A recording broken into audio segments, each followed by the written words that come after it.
నమస్తే అన్న, అంత మంచిదేనా? నమస్తే అన్న. పొద్దున్నే పండ్ల బండతో నన్ను వల్కరించిండు. నమస్తే వరుణన్న. నమస్తే అన్న. ఇంటి పక్క ఆయన కూడా నన్ను ఈ రోజు వల్కరించిండు. వచ్చేసారా? తినడానికి ఏం చేయమంటారు? మీ ఇష్టం, ఏదైనా చెయ్యి. మీకేం కావాలో చెప్పండి, అదే చేస్తాను. సరే, బిర్యానీ చెయ్యి. సరే.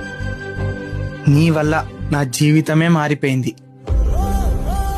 డబ్బులు లేనప్పుడు ఇడికి రాకు. డబ్బులు ఉండే ఏముండే కానీ ఊరికే వస్తారు ఉద్దరడైతుంది. నమస్తే చింటన్న. వీడు మందలిచ్చుడేమో గానీ ఈ రోజు నాకేం మంచి జరగదు. ఎన్ని రోజులైందో చికెన్ కూరతో తిని చికెన్ తినాలనిపిస్తుంది. చేస్తావా? తినాలనిపిస్తే చేసుకొని తిను. నేనే నీ పని మనిషిని కాదు. రూపాయి సంపాదన లేదు గానీ ఇంకా చికెన్ మటన్ అట. చిచి. నువ్వు లేనప్పుడు అందరూ నన్ను చూడగానే మొహం చాటేసేవారు.